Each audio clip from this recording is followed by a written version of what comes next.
I never thought I'd be the guy writing something like this. You always hear about marriages falling apart, about people cheating, but you never actually think it'll be you. That it'll be your wife. That it'll be your life unraveling like this. I'm 39. My wife is 36. We've been together for over a decade, married for 11 years, with 2 kids who are my entire world. From the outside, people thought we had a solid marriage. We had our struggles like anyone, but nothing that seemed unfixable. At least, that's what I believed. Looking back, the signs were there. Subtle at first.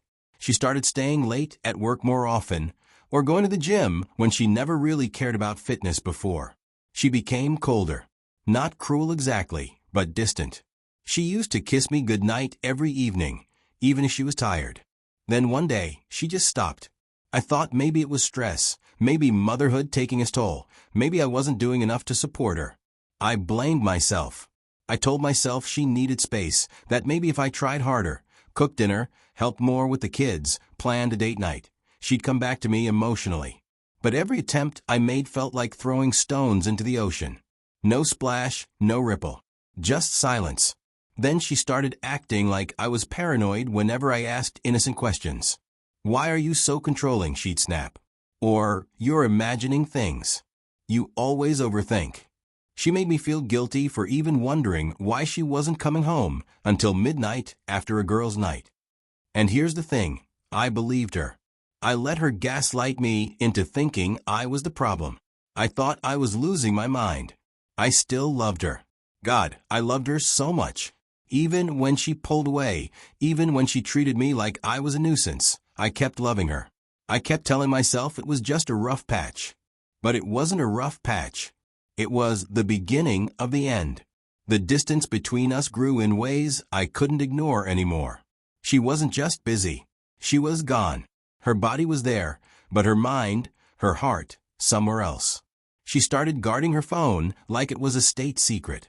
This woman, who used to leave her phone lying around the house without a second thought, now took it with her even to the bathroom. Notifications came in, and she'd flip the screen face down so I couldn't see. I remember once I asked casually, "Who's texting you so late?" And she laughed in this nervous, sharp way, like I had just accused her of a crime. She said, "Why do you care? It's just a friend." But the word friend started to taste bitter in my mouth. She also became strangely critical of me. Out of nowhere, she'd point out flaws in things I'd always done, the way I dressed, how I spoke to the kids, even how I laughed.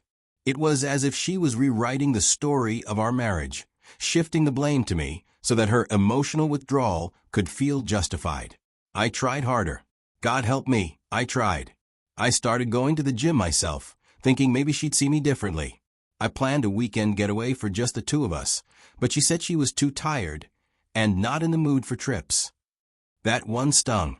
Before, she loved little adventures together. I began to notice little things that didn't add up. The smell of cologne on her jacket, that wasn't mine. Her telling me she'd had dinner with a colleague, but later stumbling on a receipt for 2 cocktails at a place across town.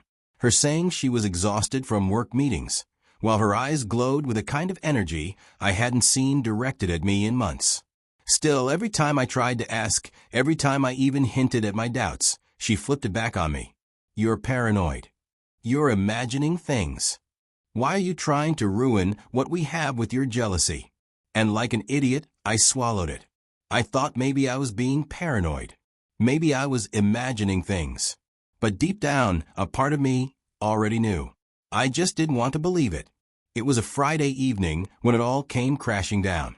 She texted me that she'd be at her friend's place for a girls' night. They were going to watch movies, have some wine, just relax. She even sent me a selfie, glass of wine in hand, smile on her face, the kind of picture that should have reassured me. But something in me, call it instinct, call it desperation, told me to look closer. She'd left the location data on in the photo.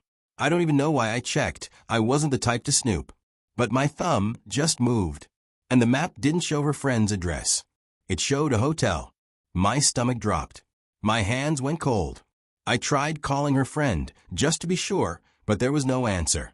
That silence on the other end of the line felt louder than anything I'd ever heard. I grabbed my keys and drove. I don't even remember the roads, just the pounding in my chest and the voice in my head screaming, "Please, God, let me be wrong." At the reception desk, I asked for her name. The woman behind the counter smiled politely, then told me she wasn't registered there. My blood boiled.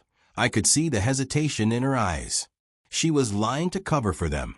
I didn't care anymore. I went upstairs. My heart was in my throat as I walked down that hallway, each step heavier than the last. And then, I saw her. The door opened, and she walked out with a man I'd never seen before. Her hair was wet, like she'd just showered. She wasn't wearing her clothes. She was in his t-shirt. His arm brushed against her like it belonged there. When her eyes met mine, she froze. For a second, the mask dropped. She looked guilty. But then, almost instantly, she straightened up and said words I'll never forget. "It was an experiment. I didn't think you would come." An experiment. That's what my marriage, my life, my family had been reduced to in her mouth. An experiment. I don't even remember what I said back. My mind just went blank. All I know is that in that moment, something inside me broke in a way I'll never be able to fix. I wish I could say I handled it calmly. I didn't.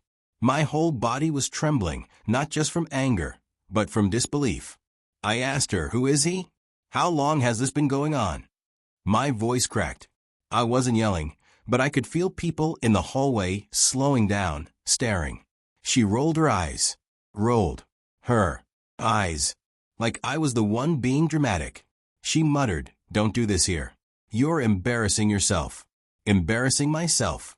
My wife of 11 years, the mother of my children, standing half-dressed in another man's t-shirt, and somehow I was the one embarrassing myself. The guy just stood there awkwardly, avoiding my gaze. He wasn't some stranger from another city. No. He was familiar. I'd seen him before, at her gym. The trainer, she had mentioned once or twice, dismissively, like he barely mattered. I turned back to her and asked again, "How long?" That's when she snapped. Instead of apologizing, instead of breaking down like I stupidly thought she might, she attacked me. Her words were knives. "You never pay attention to me anymore. You're always so boring and predictable. He makes me feel alive. You don't." I stood there, speechless, as she dismantled me piece by piece. She didn't cry. She didn't beg for forgiveness. She acted like she was the victim, like I had pushed her into his arms. When I finally managed to speak, all I could say was, "We have kids. We have a life together. How could you do this to us?" Her answer? "I deserve to be happy. You'll never understand that." It was like looking into the eyes of a stranger. The woman I loved, the woman I built a home with, wasn't there anymore. All that was left was someone cold, someone who had already left me long before I caught her.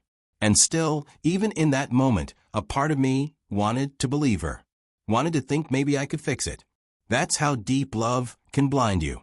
That night, we didn't drive back together. I left her standing there with him. I couldn't even look at her anymore.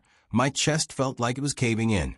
I drove home in silence, gripping the wheel, so hard my knuckles turned white. When I walked into the house, the kids were already asleep. Their little shoes were by the door, their drawings still on the fridge. That's when it really hit me. This wasn't just about me and her. This was about our family. About two innocent kids who had no idea their world was about to split in half. I sat in the dark living room until sunrise, trying to process what had happened. My mind kept replaying the image of her walking out of that hotel room in his t-shirt. Over and over again, like a nightmare I couldn't wake up from. When she finally came home the next morning, she was calm. Too calm. She walked in like nothing had happened.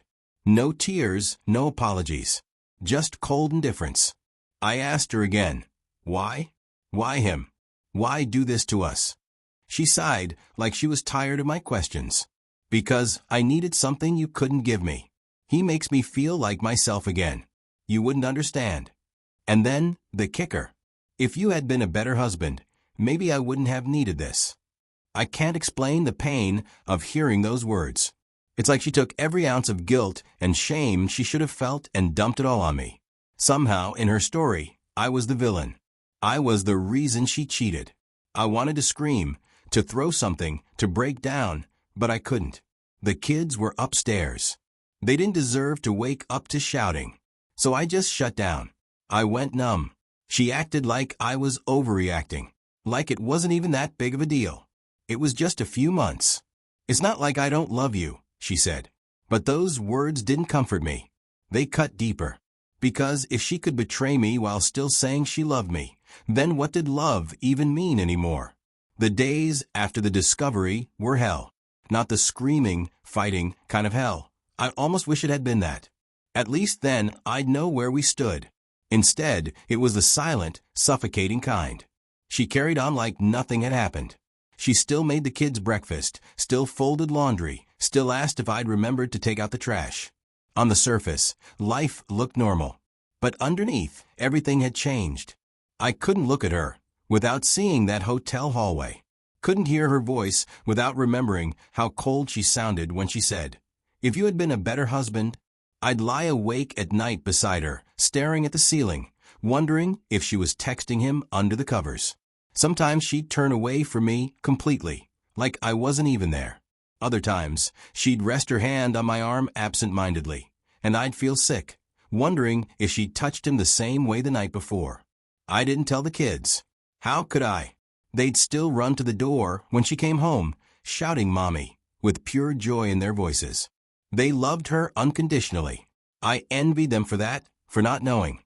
The worst part was the gaslighting. Any time I tried to talk about it, she'd twist the knife. "Why are you still bringing this up? I told you it didn't mean anything. Are you really going to punish me forever for one mistake? You're obsessed. This is why I did it, because you smother me." She made me question my own sanity. Made me wonder if maybe she was right. Maybe I really was the problem. Maybe I'd pushed her away without realizing it.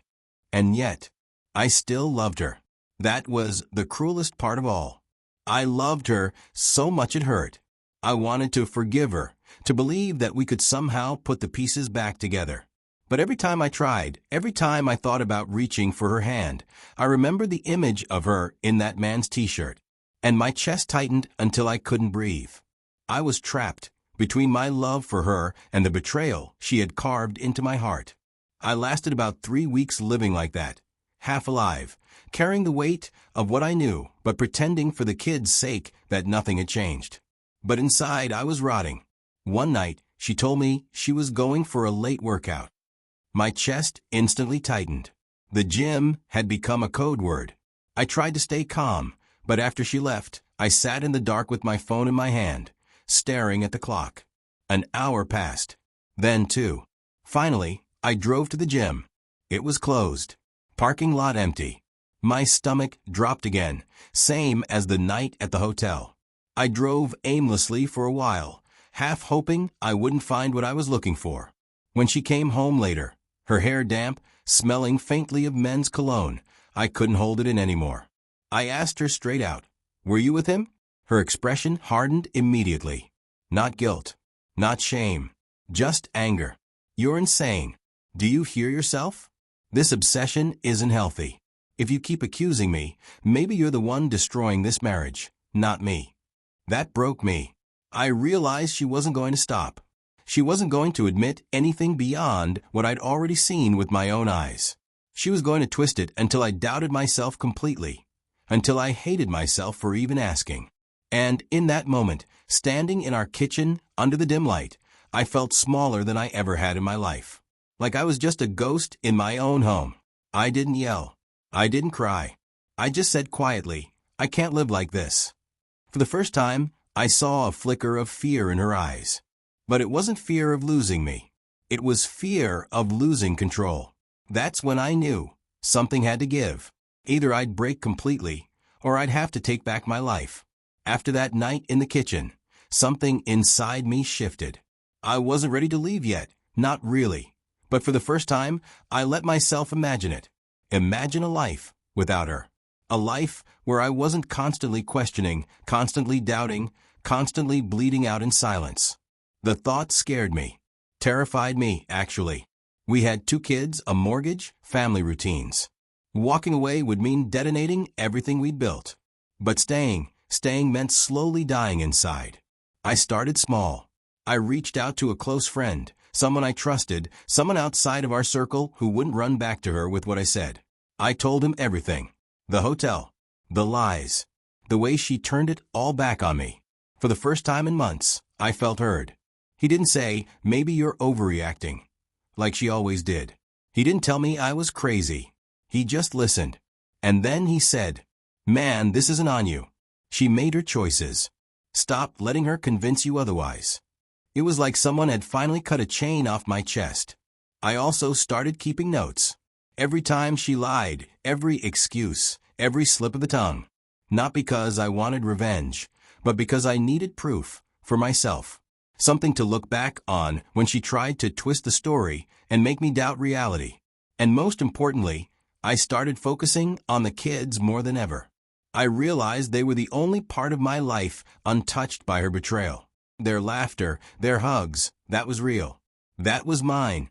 But every time I tucked them into bed, I wondered, what would happen to them if I left? Would they grow up hating me? Would they hate her when they were old enough to understand? The first step toward leaving wasn't walking out the door. It was letting myself admit that staying might be worse than going. Once I started seeing things clearly, I couldn't unsee them. She thought she was being clever, keeping up the act. Smiling in front of the kids, texting in the bathroom, calling me paranoid whenever I raised an eyebrow. But now that I was paying attention, the cracks in her performance were obvious. There were days she came home glowing, like a teenager sneaking back after a date. Then there were days she was short-tempered, drained, snapping at the kids for no reason. I realized her moods had nothing to do with me. They rose and fell with him. One night, after she fell asleep, her phone lit up on the nightstand. I shouldn't have looked, but my hands moved before my brain could stop them.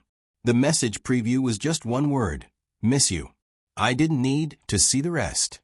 My heart sank, but at the same time, I felt almost numb. It wasn't shock anymore. It was confirmation of what I already knew. The next morning, I tried to act normal for the kids, but my silence must have been too heavy. She noticed. She asked, "What's wrong with you now?"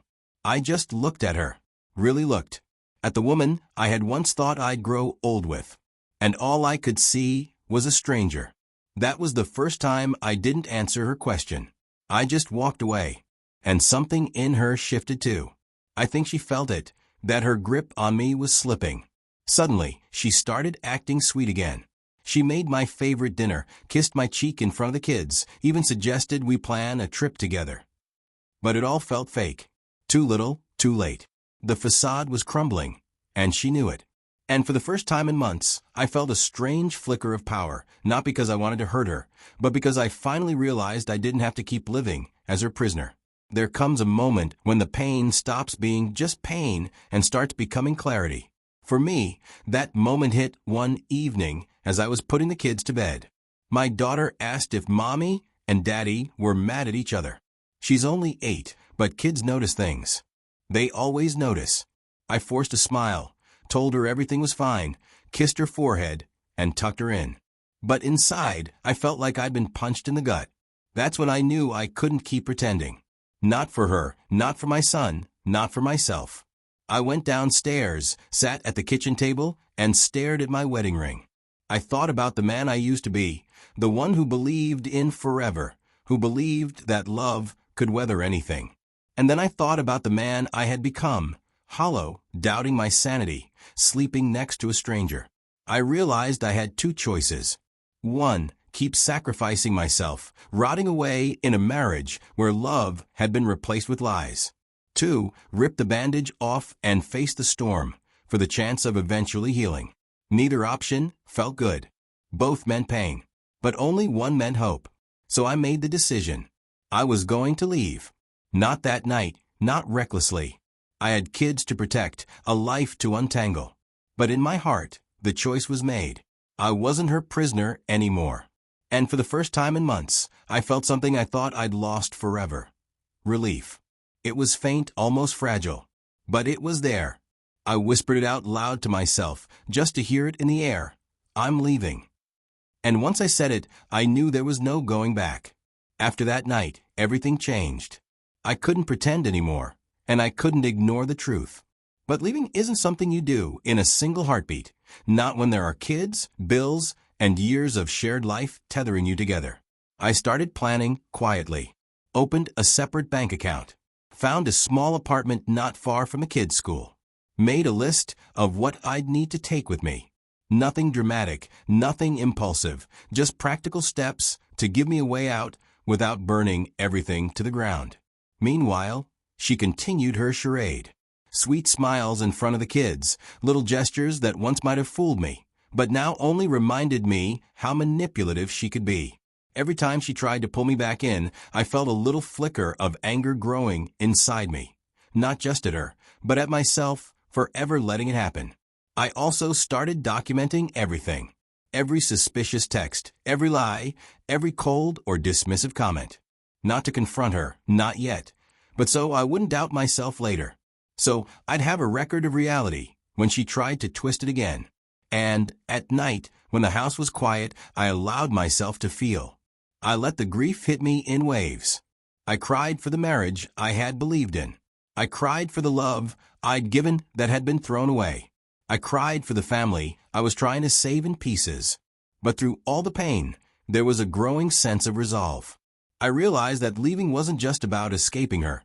It was about saving me, about reclaiming the life I had almost lost to betrayal and gaslighting. I couldn't undo the past. I couldn't stop the damage done. But I could control the next chapter. And that's exactly what I was going to do. I knew I couldn't leave without facing her. Not to beg, not to plead, not for revenge, but to set the record straight. To show her that I wasn't the one breaking, that I knew the truth. I waited until the kids were at school, then sat her down in the living room. The air felt heavy, like we were standing on the edge of something irreversible. I looked her in the eyes, steady this time, not trembling like I had before. "I know," I said quietly. She froze. That familiar flash of fear, not fear of hurting me, not fear of losing me, but fear of losing control. Her lips pressed into a thin line. "Know what?" she asked, voice cold, measured. "I know about him. About the hotel. About the lies. About everything," I said, each word deliberate. For a moment, she didn't speak. And then, almost rehearsed, she said, "You're imagining things. You've been stressed, obsessed. You're losing it. Maybe you should see someone." I felt the old twisting inside me, that gaslight pulling me back into doubt. But I had my notes. I had my proof. I had the memory of her walking out of that hotel room. And this time, I didn't waver. "I'm not imagining. I saw you. With him. And I'm done pretending I can fix this," I said. She tilted her head, almost pitying me. "You're overreacting. You always do. Maybe if you were more attentive, more alive, I wouldn't have needed him." The words hit me like a punch. Not just the betrayal, the manipulation, the blame, the coldness. But I stayed calm. I didn't shout. I didn't cry. I simply looked at her and said, "I loved you. I still do. But I'm done letting you destroy me." And in that moment, the mask slipped completely. I realized she wasn't going to change. She wasn't going to stop. And I wasn't going to stay. After the confrontation, the air in the house felt different. Not lighter, not easier, but tense, sharp, like the calm before a storm. I knew that leaving would be messy, but I also knew I couldn't wait any longer. I started slowly. I packed a suitcase with my clothes, some essentials for the kids, and a few keepsakes that reminded me of better times, not to hold on to her, but to remind myself that I had been whole before all of this. I told my closest friend the plan, just to have someone watch my back. He helped me line up a temporary apartment, checked on me, and quietly reminded me that leaving wasn't failing. It was survival. I began to distance myself emotionally, too.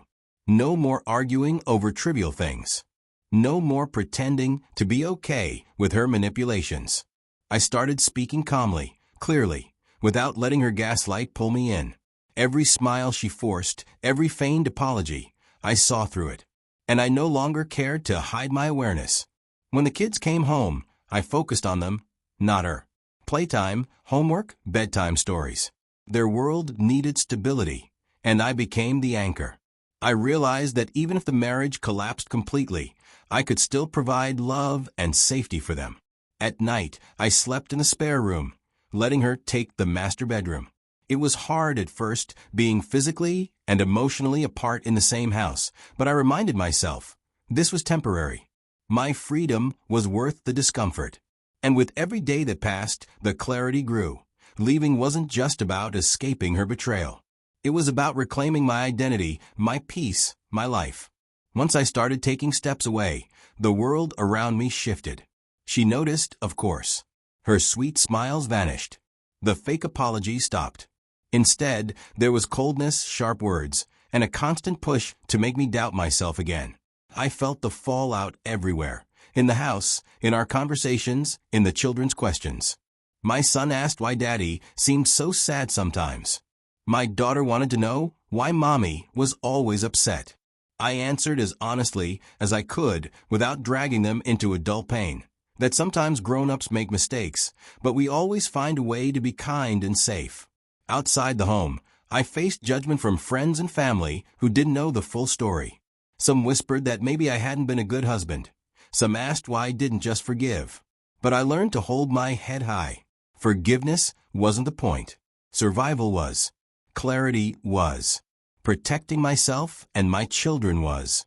Most painful of all was letting go of the fantasy I had held onto for years. That love alone could fix everything. I realized love isn't always enough. Betrayal can't always be erased. And some people will never change, no matter how deeply you care. But in the chaos, I found strength I didn't know I had. Every step I took away from her was a step toward myself. Every day I chose my sanity and my children over her manipulation. I reclaimed a little more of my life. And slowly, painfully, I began to imagine a future without constant betrayal. A future where I could breathe again. I'm living in that future now, quiet, simple, but mine. I moved into a small apartment near the kids' school. Weekends are ours, and even during the week, I keep a careful balance so they feel loved and safe. It wasn't easy. Some nights, I lie awake, haunted by memories of her, haunted by the what-ifs. But those nights are fewer now. I've learned to separate the love I had for her from the toxicity she brought. They are not the same thing. Loving her didn't mean I deserved betrayal. I've also learned to trust myself again. To trust my instincts, my perceptions, my heart. Gaslighting nearly broke me, but surviving it has made me stronger, sharper, and more aware of what I need in life. I don't hate her. I don't need to. I've realized that hatred is a weight I don't want to carry. I've chosen clarity, honesty, and protection for myself and my kids instead. To anyone reading this who suspects betrayal, who feels gaslight or trapped, pay attention to your gut, document what you can, and remember that you are allowed to choose yourself. Choosing yourself doesn't make you cruel, it makes you human. I still love, I still hope, but now I do it carefully, consciously, and without sacrificing my own peace. That's the hardest lesson, but also the most freeing. I survived the betrayal. I will survive the aftermath. And one day I'll love again, but wiser, stronger, and fully awake.